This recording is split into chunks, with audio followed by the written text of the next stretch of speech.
Hi all welcome back to my channel. எல்லாரும் எப்படி இருக்கீங்க? நான் சூப்பராக இருக்கேன், நீங்களும் சூப்பராக இருக்கீங்கன்னு சொல்லிட்டு நான் ரொம்பவே நம்புகிறேன். இந்த விளாகில் நான் என்ன வீடியோ கொண்டு வந்திருக்கேன்னா, எல்லாருக்குமே ரொம்ப யூஸ்ஃபுல்லான வீடியோ தாங்க.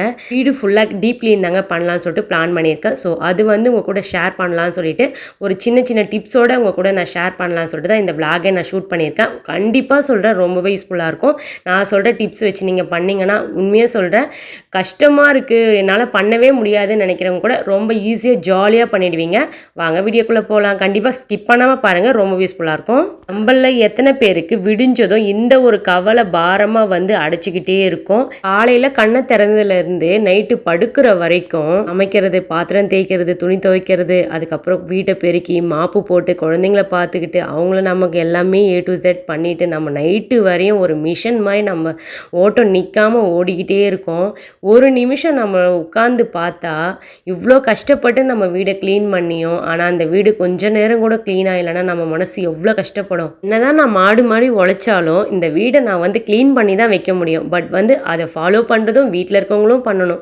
பட் நம்மளால் என்ன பண்ண முடியும்? அவங்க திரும்ப திரும்ப அதை கழிச்சு போட நம்ம அதை தொடர்ந்து நம்ம க்ளீன் பண்ணி தான் வைக்கணும். திடீர்னு நம்ம வீட்டுக்கு கெஸ்ட்டு யாருன்னா வந்துட்டாங்கன்னு வச்சுக்கோங்களேன், நம்ம என்ன பண்ணுவோம்? நம்ம உடம்பு ஃபஸ்ட்டு ரொம்ப ஷிவரிங் ஆகிடும். ஐயோ துணி அப்படியே சோஃபாவில் இருக்கே, ஐயோ பாத்திரம் தேய்க்கலையே, ஐயோ வீடு பெருக்கலையே, மைண்டில் நம்ம இதே தான் ஓடிட்டு இருப்போம். வீடுன்னா நம்ம கொஞ்சம் ஹாப்பியாக இருக்கிறதுக்கு தாங்க வீடு. ஆனால் அதை நினச்சே நம்ம பயப்படுறோம் பாருங்கள், அதுதான் நமக்கு ரொம்ப பெரிய ஒரு மன கஷ்டமே ஆகிடும் சம்டைம்ஸ். எனக்கு என்ன தோணுதோ அதே தான் உங்களுக்கும் தோணும்னு நான் நினைக்கிறேன். கிச்சனில் ஃபுல்லாக கொஞ்சம் டீப் க்ளீன் பண்ணிடலான்னு சொல்லிட்டு பாக்ஸஸ் எல்லாமே ஸ்டோரேஜ் பாக்ஸ் எல்லாம் எடுத்து க்ளீன் பண்ணலான்னு சொல்லிட்டு எல்லாம் எடுத்துகிட்டு இருந்தேன். நான் இந்த மந்த்லி ப்ரொவிஷன்ஸ் எதுவும் வாங்கலை. ஏன்னா நான் போன மந்த்தே வாங்கினது எனக்கு அப்படியே இருந்தது. ஸோ அதனால் நான் என்ன பண்ணேன், நான் எதுவும் வாங்கலை. சரி எல்லாமே எடுத்து நல்லா க்ளீன் பண்ணி வச்சிடலாம் அப்படின்னு சொல்லிட்டு நான் பண்ணிகிட்டு இருந்தேன். நான் சும்மா இருக்கும்போது நான் சும்மாவே இருக்க மாட்டேன், ஏதாச்சும் ஒரு வேலை பண்ணிக்கிட்டே இருப்பேன். ஏன்னா நம்ம சும்மா இருக்கும்போது ஏதாவது ஒரு டிவியோ அது இது பார்க்குற பதிலுக்கு வீடு கொஞ்சம் நம்ம நல்லா க்ளீனாக வச்சுக்கணுன்னா இந்த மாதிரி சின்ன சின்ன டிப்ஸ் நம்மளாக தான் பிளான் பண்ணி செய்யணும். அதனால் நான் என்ன பண்ணேன்னா எல்லா பாக்ஸஸும் தொடச்சி எடுத்து வச்சுட்டேன். எல்லாமே க்ளீன் பண்ணிவிட்டு மேலே மட்டும் தான் தொடச்சி எடுத்தேன். ஏன்னா நான் போன மந்த் தான் எல்லாமே எடுத்து க்ளீன் பண்ணிவிட்டேன். ஸோ இதோட அடுத்த மந்த் தான் நான் எல்லாமே வாஷ் பண்ணிவிட்டு திங்ஸ் எல்லாமே போட்டு வச்சுருவேன். இது மாதிரி நீங்கள் சம்டைம்ஸ் நீங்கள் சும்மா இருக்கிற டைமில் இந்த மாதிரி சின்ன சின்ன வேலைங்க செஞ்சுக்கிட்டிங்கன்னா நீங்கள் மொத்தமாக செய்ய வேண்டிய வேலையே கிடையாது. ஐ மீன் ரொம்ப கஷ்டமாக இருக்குது, என்னால் பண்ண முடியலன்னு சொல்கிறவங்க இந்த மாதிரி கண்டிப்பாக பண்ணலாம். ரொம்பவே ஈஸியாக இருக்கும். உங்களுக்கு அவ்வளோ போர் அடிக்குதுன்னு நினச்சிங்கன்னா ஒரு சாங்கோ இல்லை உங்கள் ஃப்ரெண்ட்ஸ் கிட்ட யார்கிட்டையாவது ஃபோன் பேசிட்டு அதுக்கப்புறம் சாங் கேட்குறது பிடிக்கும்னா அந்த மாதிரி நீங்கள் பண்ணிகிட்டே பண்ணிங்கன்னா உங்களுக்கு வேலை செய்கிறதே தெரியாது. எனக்கெல்லாம் இப்படி செஞ்சால் தான் ரொம்ப பிடிக்கும். சம்டைம்ஸ் ஃபோன் பேசுவேன், சம்டைம்ஸ் சாங் கேட்பேன், இல்லைனா எதுவுமே பண்ணாமல் எனக்கு வேலை செய்கிறது தான் பிடிக்கும்.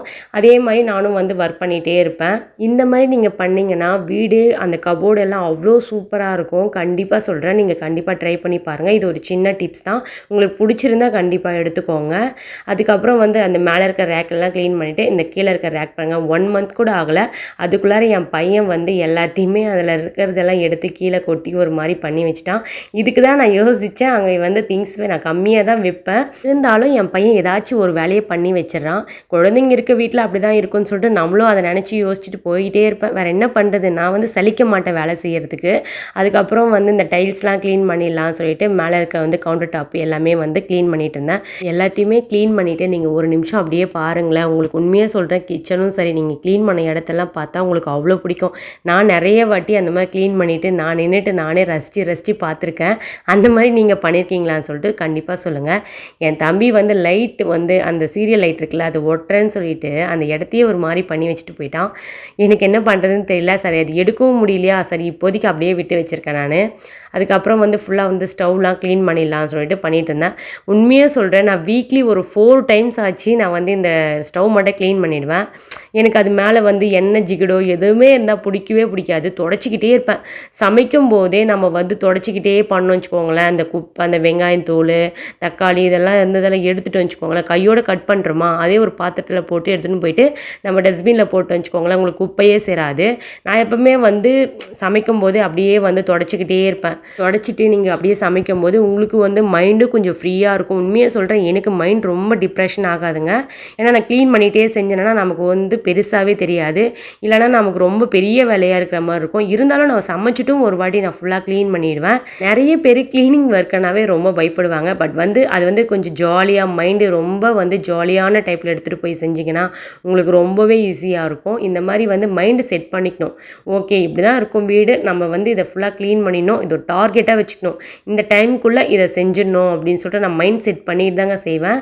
என் பையன் எழுந்துக்கிறதுக்குள்ளார செய்யணும்னு சொல்லிட்டு தான் நான் ஃபுல்லாக செஞ்சுட்டு இருந்தேன். அதை ஃபுல்லாக க்ளீன் பண்ணிடணும், இல்லைனா எனக்கு கொஞ்சம் அரைகுறையாக விட்டு வச்சுக்கோங்களேன், ஐயோ அதை பண்ணவே இல்லையேன்னு சொல்லிட்டு மைண்டுக்குள்ளே ஓடிக்கிட்டே இருக்கும்.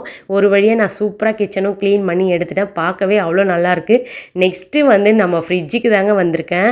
ஐயோ ஃப்ரிட்ஜு வந்து 1 மந்த் ஆகிடுச்சிங்க நான் க்ளீன் பண்ணி. எதனாலன்னு கேட்டிங்கன்னா என் பசங்கிட்ட பண்ணவே முடியல. அப்படியே ரொம்ப ஏதோ எடுத்துகிட்டு போய் என் பையன் பெரிய பையன் எடுத்துகிட்டு போய் வச்சுருவான் ஃப்ரிட்ஜில். ஃப்ரிட்ஜே பாருங்களேன் எப்படி இருக்குதுன்னு சொல்லிட்டு இது கொஞ்சம் ப்ராப்ளமாக இருக்குது. இருந்தாலும் வந்து கொஞ்ச நாள் வச்சு ஓட்டலாமேன்னு சொல்லிட்டு தான் நான் அப்படியே வச்சு ஓட்டிக்கிட்டு இருக்கேன். நிறைய இல்லாத திங்ஸு, நிறைய மருந்து இதெல்லாம் எடுத்துகிட்டு போய் அதில் நாங்கள் வச்சுருப்போம். அதுக்கப்புறம் என் பையன் டாய்ஸ் கூட எடுத்துன்னு வச்சுட்டாங்க. ஒரு நாள் ரிமோட் கூட எடுத்துன்னு வச்சுட்டு இருந்தான். ஸோ இந்த குட்டி பசங்க இருக்க வீட்டிலலாம் கொஞ்சம் ரொம்பவே உஷாராக இருக்கணும்னு நான் நினைக்கிறேன். அதுக்கப்புறம் எல்லாத்தையும் எடுத்துகிட்டு அதுக்கப்புறம் வந்து க்ளீன் பண்ணலாம் சொல்லிட்டு தான் க்ளீன் பண்ணிகிட்டு இருந்தேன். நான் வந்து அந்த ரேக்லாம் எடுக்க முடியல, எனக்கு ஸ்பேஸ் இல்லை. ஸோ அதனால் என்ன பண்ணேன்னா அதெல்லாம் அப்படியே வச்சுட்டு நான் அப்படியே தான் க்ளீன் பண்ணி லைட்டாக வெளியே எடுத்து நான் க்ளீன் பண்ணிட்டு இருந்தேன். கொஞ்சம் கஷ்டமாக தான் இருந்தது. பட் வந்து எனக்கு அது பெருசாக தெரியல. ஓகே நம்ம பண்ணிடலாம்னு சொல்லிட்டு தான் பண்ணிகிட்டு இருந்தேன். எந்த ஒரு வேலையுமே கஷ்டம் இல்லாத வேலை எதுவுமே கிடையாது. நம்ம வந்து ஜாலியாக எடுத்துகிட்டு போகணும்னு வச்சுக்கோங்களேன், உங்களுக்கு ரொம்பவே ஈஸியாக இருக்கும். இந்த மாதிரி நம்ம லைஃப்பில் வந்து எல்லாமே ஈஸின்னு நினச்சிட்டு போனீங்கன்னா நம்ம எதை வேணால் கடந்து போயிட்டே இருக்கலாம்னு நான் நினைக்கிறேன். நீங்கள் எப்படின்னு கமெண்ட்டில் சொல்லுங்கள். ஃப்ரிட்ஜில் பாருங்களேன், என் பையன் என்னென்னவோ போட்டு டாய்ஸ் எல்லாம் போட்டு ஒட்டி வச்சுருக்கான். ஏன்னா கிட்ஸுக்கு வாங்கின குட்டி பையனுக்காக அவன் பண்ணி வச்சுருக்க வேலை அந்த மாதிரி தான். அதுக்கப்புறம் வந்து எல்லாமே வந்து கொஞ்ச நேரம் ஃப்ரிட்ஜை வந்து அப்படியே காய வச்சுட்டேன். அதுக்கப்புறம் வந்து சில திங்ஸ் மட்டும் தேவையானதை மட்டும் எடுத்து ஃப்ரிட்ஜில் ஆர்கனைஸ் பண்ணிட்டேன். அதுக்கப்புறம் வந்து பெட்ரூமுக்கு தாங்க வந்தேன். ஏன்னா குட்டி பையன் வந்து எழுந்துட்டான். அதோட வந்து பெட்ரூமும் வந்து க்ளீன் பண்ணிவிட்டு ஃபுல்லாக வந்து மாப்லாம் போட்டு விட்டுடலாமேன்னு சொல்லிட்டு தான் பண்ணிகிட்டு இருந்தேன். எனக்கு எப்படின்னா ஒரு வேலை செஞ்சேன்னா அது சுற்றி என்னென்ன வேலை இருக்கோ அது எல்லாமே நான் முடிச்சிருவேன். அப்படி தான் இப்போ வந்து இந்த ரூமை பெருக்கலான்னு மட்டும் தான் ஃபஸ்ட்டு வந்திருந்தேன். இல்லை குட்டி பையன் எழுந்துட்டால கையோட பெட்ஷீட்டு பெட் கவர் எல்லாமே எடுத்துகிட்டு போய் மிஷினில் போட்டுட்டு அதுக்கப்புறம் வந்து டீப் க்ளீன் பண்ணிடலான்னு சொல்லிட்டு ஃபுல்லாக வந்து அந்த பெட்டை என்னால் தூக்க முடியல, இருந்தாலும் பரவாயில்லன்னு சொல்லிட்டு தூக்கி விட்டுட்டு அதுக்கப்புறம் எல்லாமே பெருக்கிட்டு அதுக்கப்புறம் போட்டுடலாம் சொல்லிட்டு தான் பண்ணிட்டு இருந்தேன். குட்டி பையன் பாருங்களேன் என்னை விடவே இல்லை. இருந்தாலும் அவன் கொஞ்சம் என்னை டிஸ்டர்ப் பண்ணாமல் தாங்க பண்ணுவான். கொஞ்சம் அவன் நல்லா சாஃப்டாக இருப்பான், அதனால் எனக்கு ப்ராப்ளம் கிடையாது. பெரியவன் தான் கொஞ்சம் ரொம்ப சேட்டை பண்ணுவான். இவன் வந்து ஜாலியாக வந்து விளையாடிட்டே தான் இருந்தான். ஓகேன்னு சொல்லிட்டு அவனை வச்சுட்டே தான் வந்து ஃபுல்லாக வந்து அந்த இடத்த மட்டும் நான் வந்து பெருக்கிட்டு இருந்தேன். இந்த மாதிரி சின்ன சின்ன வேலைங்களை நம்ம வந்து சோம்பேறித்தனம் படாமல் கொஞ்சம் வந்து நம்ம கையோட பண்ணிடலாம், பண்ணிட்டா வேலை முடிஞ்சிடும் அப்படின்னு சொல்லிட்டு யோசிச்சு பண்ண வச்சுக்கோங்களேன், வீடு ஃபுல்லாக அவ்வளோ க்ளீனாக இருக்கும். நான் அப்படி தாங்க ஒரு வேலைக்கு போனோன்னா அங்கே ஃபுல்லாக இருக்கிற வேலையை ஃபினிஷ் பண்ணிட்டு தான் வெளியே வருவேன். நான் அப்படி தாங்க, நீங்கள் எப்படின்னு சொல்லிட்டு கண்டிப்பாக சொல்லுங்கள். ஒரு வேலை எடுத்தால் அந்த டைம்க்கே முடிக்கணும், இல்லைனா வந்து அப்புறமா அப்புறமா போட்டுக்கலாம் மிஷினில் அப்படின்லாம் யோசிச்சு வச்சுக்கோங்களேன், அது இன்னும் குப்பை சேர்ந்துக்கிட்டே தாங்க இருக்கணும். சப்போஸ் இப்போ நம்ம வந்து வெளியே போயிட்டு வரோன்னு வச்சுக்கோங்களேன், வரும்போது பேகு இல்லைனா வந்து பர்ஸ் ஏதாச்சும் ஒன்று இந்த மாதிரி டேபிளில் எடுத்து வச்சுருவோம். ஆனால் அது இருக்க வேண்டிய இடத்துல நம்ம கண்டிப்பாக வைக்கவே மாட்டோம். வெளியே போயிட்டு வந்தது ரொம்ப டயர்டாக இருக்குது, பரவாயில்ல இருக்கட்டும் அப்படியே எடுத்து வச்சுக்கலாம் அப்புறம் எடுத்து வச்சுக்கலாம் சொல்லிட்டு நம்ம நிறைய பேர் அப்படியே விட்டுருவோம். இந்த இடத்துலேருந்து அது இன்னொரு இடத்துக்கு போகிறதுக்குள்ளே ஒரு 4 இடம் மாறிடும். அது என்ன ஆகும், நமக்கு டைம் வேஸ்ட்டு தான். நம்ம வந்து மாற்றி வைக்கிறதுக்கு அது இருந்த இடத்துலையே நம்ம எடுத்துகிட்டு போய் வச்சா நமக்கு கொஞ்சம் ஈஸியாகிடும்ல. இந்த டவல் வந்து நான் ஸ்டாண்டர்டாக ஒரு இடத்துல வைப்பேன். பட் வந்து அது எங்கெங்கே இருக்குதுன்னு மட்டும் பாருங்களேன், நிறைய இடத்துல சேஞ்ச் ஆகும். பட் வந்து அது சுற்றி அந்த சோஃபாவுக்கு தான் வரும். நான் எடுத்து வைக்கணும், அது சோஃபாவுக்கு வரணும். என் பசங்க பண்ணுறது இப்படி தான் பண்ணுவாங்க. வேறு என்ன பண்ணுறது, நானும் இந்த டாய்ஸ்லாம் எடுத்து கம்பல்சரி தொடச்சி எடுத்து ஒரு டாய்ஸ் டப்பான்னு சொல்லிட்டு பெரிய ஒரு பக்கெட் கொடுத்துருக்கேன். அதில் தான் போட்டு வைங்கன்னு சொன்னால் திரும்பவும் எடுத்து கீழே போடுறாங்க, திரும்ப எடுத்து வைக்க மாட்டேன்றாங்க. என்ன பண்ணுறதுன்னு தெரியல. இந்த குட்டி பசங்களை வச்சுக்கிட்டு வீட்டில் சமாளிக்கிறதாங்க ரொம்ப டாஸ்காக இருக்குது. ரொம்ப கஷ்டப்பட்டு பண்ணும்போது அந்த வேல்யூ அந்த பசங்களுக்கு புரியலையா இல்லை என் பெரிய பையனுக்கு தெரியலையான்னு எனக்கு கண்டிப்பாக தெரில. ரொம்ப கஷ்டப்பட்டு பண்ணுறேன். ப்ளீஸ்டா கொஞ்சம் பார்த்து எனக்கு ஹெல்ப் பண்ணு, எதுவும் பண்ணாமல் இருன்னு சொல்லுவேன். அப்போ தான் ஓகே மாமின்னு சொல்லிட்டு திரும்ப அதே வேலை பண்ணுவான் பாருங்கள். அப்போ தான் கொஞ்சம் கஷ்டமாயிடும் நமக்கு. இந்த மாதிரி குழந்தைங்க பண்ணாலும் சரிங்க, நம்ம வந்து அந்த வேலையை வந்து அப்பப்போ நம்ம முடிச்சிட்டோம் வச்சுக்கோங்களேன், ஓரளவுக்கு நம்ம ஃப்ரீ ஆகிட்டோம்னு சொல்லிட்டு நான் ஃபீல் பண்ணுவேன். அதுக்கு தான் நம்ம சொல்கிறது, ஒரு திங்ஸ் எடுத்தால் அது வந்து தேவையாக இருக்கிறதா நம்ம அது வந்து எடுத்த இடத்துல வைக்கிறது ஓகே, தேவையில்லையா கம்முன்னு தூக்கி போடுறதா நல்லதுன்னு சொல்லிட்டு நான் யோசிப்பேன். ஏன்னா நமக்கு குப்பை தான் அதிகமாக சேரும். இதே ஒரு லெட்டர் வருதா நம்ம படிச்சுட்டு என்ன பண்ணுவோம், அது யூஸ் ஆனால் எடுத்து வச்சுப்போம், இல்லையா அது குப்பையில் தானே போடுவோம். அதனால் தேவையில்லாத திங்ஸை நம்ம எடுத்து வச்சுக்கிட்டோன்னா குப்பை தான் சேரும், வீடு வந்து ரொம்ப அசுத்தமாக தான் ஆகும். இந்த வாசலை வந்து ஒரு 3 டைம்ஸ் ஆகுது 1 டேக்கு நான் வந்து பெருக்கி விட்டுருவேன். பண்ணுவேன். என் பையன் வெளியே போயிட்டு உள்ளே போயிட்டு வெளியே வர இப்படியே சுற்றிக்கிட்டு இருப்பான். சரி குழந்தையும் விளையாடணுமேன்னு சொல்லிட்டு நானும் கொஞ்சம் விட்டுருவேன். ஆனால் மண்ணோட வீட்டில் எடுத்துகிட்டு வந்து வைப்பான் பாருங்கள், அப்போ தான் கொஞ்சம் ரொம்பவே கஷ்டமாயிடும். அந்த டைமில் நம்ம என்ன சொல்ல முடியும்? எதுவுமே சொல்ல முடியாது. சரி ஓகே நானா, ஆனால் பொறுமையாக போன்னு தான் நான் சொல்லியிருக்கேன். குழந்தைங்கன்னா அப்படிதான்பா இருப்பாங்க அப்படின்னு சொல்லிட்டு நிறைய பேர் சொல்லுவாங்க. பட் சொல்கிறவங்களுக்கும் ஈஸி தான். ஆனால் அதை அக்செப்ட் பண்ணிவிட்டு ஓகே அப்படின்னு சொல்லிட்டு நிறைய பேரண்ட் ஓகேன்னு சொல்லிட்டு போகிறவங்களும் இருக்காங்க. இந்த மாதிரி நம்ம வேலைங்களை நம்ம கஷ்டம்னு நினச்சி பண்ணோன்னா எதுவுமே பண்ண முடியாதுங்க. எல்லாமே ஈஸியாக எடுத்துக்கிட்டு நம்ம ஈஸியாக போனோன்னா நமக்கு ரொம்பவே ஜாலியாக இருக்கும். இப்போ என்னோடய குட்டி பையன் முடிச்சுட்டு தான் இருக்கான். அவனை மேனேஜ் பண்ணிகிட்டே தான் நான் இப்போ இதுக்கு மாப் போட்டுகிட்டே இருக்கேன். ஒரு ரூமில் அவனை விட்டுட்டு ஒரு ரூமில் அவனுக்கு டாய்ஸை கொடுத்துட்டு அவனை பார்த்துக்கிட்டே தான் நான் இதை மாப்லாம் போட்டுட்ருக்கேன். இந்த மாதிரி பேபிஸ் வச்சுருக்க பேரண்ட் எல்லாம் கண்டிப்பாக உங்களுக்கு ரொம்பவே யூஸ்ஃபுல்லாக இருக்கும் இந்த மாதிரி வீடியோஸ். நம்ம அவங்கக்கிட்ட ஜாலியாக அப்படியே பேசிகிட்டே மைண்ட் செட் பண்ணிக்கிட்டே நம்ம வேலையும் பார்த்துக்கலாம். அவங்களுக்கு நிறைய விஷயத்த சொல்லிக் கொடுக்கலாம். இப்போ என்னோடய பேபிக்கு 1.5 இயர் மேலே ஆகிடுச்சு. ஸோ அதனால் எனக்கு ப்ராப்ளம் இல்லை. அவனை மேனேஜ் பண்ண என்னால் முடியும். தினமும் ஒரு மணி நேரம் இருந்தால் போதுங்க நம்ம வீடு க்ளீன் பண்ணி எடுக்கிறதுக்கு. அந்த டைம் இருந்தால் போதும் நான் சொல்வேன். ஏன்னா ரெகுலராக இதை ஃபாலோ பண்ணுறவங்களுக்கு ரொம்பவே ஈஸின்னு நினைக்கிறேன். ஏன்னா நம்ம தினமும் தொடச்சிட்டு அந்தந்த வேலையை அப்பப்பயே முடிச்சோம்னு வச்சுக்கோங்களேன், நமக்கு வீடு குப்பையாகவே ஆகாது, ரொம்ப அழகாக இருக்கும். அந்த வீடை நம்ம க்ளீன் பண்ணிவிட்டு நம்ம பார்க்கும்போது நம்ம முகத்தில் வர சந்தோஷமே அது அவ்வளோ தனி சந்தோஷமாக இருக்கும். இது நான் ஃபீல் பண்ணியிருக்கேன். பட் கொஞ்சம் நேரம் தான் நான் அதை அனுபவிக்க முடிஞ்சது. அதுக்குள்ளார என் பசங்க அதை விடவும் மாட்டாங்க.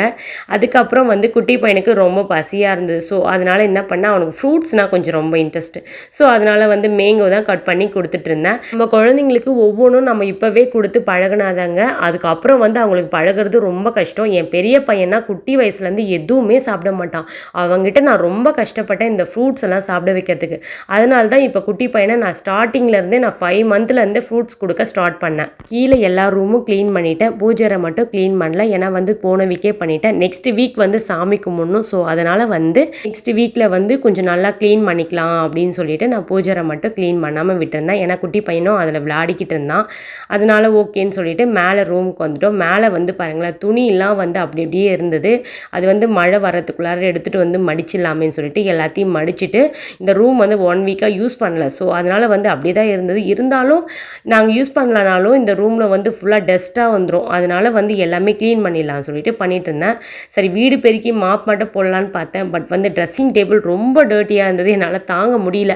சரி கையோட நம்ம அதையும் எல்லாமே க்ளீன் பண்ணிவிட்டு அதை தொடச்சி விட்டுட்டு மாப் போட்டு போயிடலாமேன்னு சொல்லிட்டு தான் பண்ணிகிட்டு இருந்தேன். குட்டி பையன் தூங்கிட்டு இருந்தானே நான் கொஞ்சம் ஃப்ரீயாகவே நல்லா மைண்ட் செட் பண்ணி நான் எல்லா ஒர்க்கும் பண்ணிவிடுவேங்க. ஆனால் அவன் கொஞ்சம் முழிச்சிட்டு இருந்தானே அவனையும் பார்த்துட்டே பண்ணணுமா, ஏன்னா எதனா கீழே இருந்தால் எடுத்து வாயில் வச்சுருவானோன்னு சொல்லிட்டு ஒரு பயம்.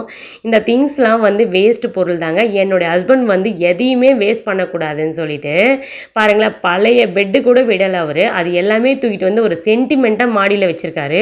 இது நான் வேண்டாங்க குப்பை சேருது வேண்டான்னு சொன்னாலும் என் ஹஸ்பண்ட் கேட்கல. சரி அவர் ஆசையை நம்ம ஏன் கெடுக்கணும், சரி உங்களுக்கு என்ன பிடிக்குதோ நீங்கள் அப்படியே பண்ணிட்டு போங்கன்னு சொல்லிட்டு அதையெல்லாம் எடுத்து ஓரமாக வச்சுட்டு அப்படியே நான் நம்ம மாடியும் ஃபுல்லாக க்ளீன் பண்ணிடலாமேன்னு சொல்லிட்டு பண்ணிட்டு இருந்தேன். கையோட பண்ணிட்டேங்க. பழைய சோஃபாவை கூட எங்களால் தூக்கி போட முடியல பாருங்களேன். என் ஹஸ்பண்ட் பண்ண வேலை அந்த மாதிரி. அதனால் நிறைய திங்ஸ் இருந்தாலும் வீட்டில் அப்படி தான் இருக்கும்னு சொல்லிட்டு தான் நான் கொஞ்சம் திங்ஸ் எல்லாம் மேலே தூக்கிட்டு போட்டுருவோம். சரி எல்லாமே நானும் பார்க்குறேன். வீக்லி ஒன்ஸ் இந்த மாடி மட்டும் க்ளீன் பண்ணுறேன். இந்த மழை அந்த இடத்தையே ஒரு மாதிரி பண்ணி விட்டு போயிடுது. அதுக்கப்புறம் எல்லாத்தையும் க்ளீன் பண்ணிவிட்டு மாப் போட்டுடலாம்னு சொல்லிட்டு தாங்க மாப் போட்டு விட்டுட்டு இருந்தேன். என் குட்டி பையனை வச்சுட்டு பயமாக இருந்தது எங்கே உள்ளே வந்துடுவானுன்னு சொல்லிட்டு அவனை வெளியே பார்த்துட்டே பண்ணிட்டு இருந்தேன்.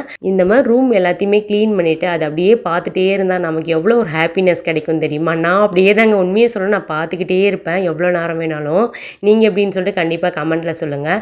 அதுக்கப்புறம் துணி காய வைக்கலாம்னு சொல்லிட்டு கொஞ்சம் துணியெல்லாம் இருந்தது அதெல்லாம் எடுத்து காய வச்சுட்டு நிறைய பேர் இந்த கிரைண்டர் வாங்கணும்னு சொல்லிட்டு இந்த கிரைண்டரை பார்த்துட்டு எல்லாருமே நல்லா இருக்குன்னு சொல்லிட்டு லிங்க்கு ஷேர்லாம் கேட்டிருந்தீங்க. பட் உண்மையே சொல்லணும்னா நான் ஆவடியில் இருக்க ஷாப்பில் தாங்க வாங்கியிருந்தேன். அவ்வளோ சூப்பராக இருந்ததுங்க. எனக்கே ரொம்ப பிடிச்சிருந்தது. அதுக்கப்புறம் இப்போ தான் நான் ஃபஸ்ட் டைம் இது யூஸ் பண்ணுறேன். சரி உங்கள் கூட ஷேர் பண்ணிட்டு தான் யூஸ் பண்ணணும்னு சொல்லிட்டு அப்படியே வச்சுட்டு இருந்தேன். ஃபஸ்ட்டு என்ன பண்ணேன்னா 2 கிளாஸ் பச்சரிசி நல்லா ஊற வச்சு நல்லா அதை அரைச்சி எடுத்துகிட்டு சொன்னாங்க. ஸோ அதனால தான் ஃபஸ்ட்டு பச்சரிசியை மட்டும் எடுத்து வாஷ் பண்ணி கீழே ஊற்றிட்டு அதுக்கப்புறம் தான் உளுத்தம் பருப்பு போட்டு அரைச்சிட்டு இட்லி மாவு அதுக்கப்புறம் ஆப்பம் தாங்க போட்டிருந்தேன். ஐயோ ஒரு 3 இயர்ஸ் மேலே ஆகிடுச்சிங்க ஆப்பம் போட்டு. அதனால் ஃபர்ஸ்ட் டைம் போடலாமே சொல்லிட்டு தான் போட்டிருந்தேன். ரொம்ப சாஃப்டாக வந்ததுங்க. ஒரு 20 மினிட்ஸ் கூட ஆகலைங்க. ஒரு 15 மினிட்ஸ்லேயே அவ்வளோ புசுன்னு சூப்பராக அரைச்சி கொடுத்துச்சிங்க. உண்மையாகவே நல்லா இருந்தது. நம்ம வீடியோ எண்டுக்கு வந்துட்டோம். இந்த விளாக் உண்மையாகவே உங்களுக்கு ரொம்ப பேருக்கு ரொம்பவே யூஸ்ஃபுல்லாக இருக்கும்னு நினைக்கிறேன், பிடிக்கும்னு நினைக்கிறேன். பிடிச்சிருந்தா நம்ம சேனலை கண்டிப்பாக சப்ஸ்கிரைப் பண்ணிக்கோங்க. உங்கள் ஃப்ரெண்ட்ஸ் அண்ட் ஃபேமிலிக்கு கண்டிப்பாக ஷேர் பண்ணுங்கள். இந்த மாதிரி நிறைய மோர் வீடியோஸ் பார்க்க நிறைய டிப்ஸ் உங்கள் கூட நான் ஷேர் பண்ணணும்னு சொல்லிட்டு நான் ரொம்பவே ஆசைப்பட்றேங்க. இந்த மாதிரி நிறைய வீடியோஸ் பார்க்க நம்ம சேனலை கண்டிப்பாக சப்ஸ்கிரைப் பண்ணி வச்சுக்கோங்க. உண்மையாக உங்களுக்கு ரொம்பவே யூஸ்ஃபுல்லாக இருக்கும். நெக்ஸ்ட் வீடியோவில் நிறைய இன்ட்ரெஸ்டிங்கான விளாக் தாங்க நான் உங்கள் கூட ஷேர் பண்ண போகிறேன். இதுவரையிலும் என் சேனலுக்கு நிறைய பேர் சப்போர்ட் பண்ணியிருக்கீங்க, இனிமேலும் பண்ணுவீங்கன்னு சொல்லிட்டு நான் ரொம்பவே நம்புறேங்க.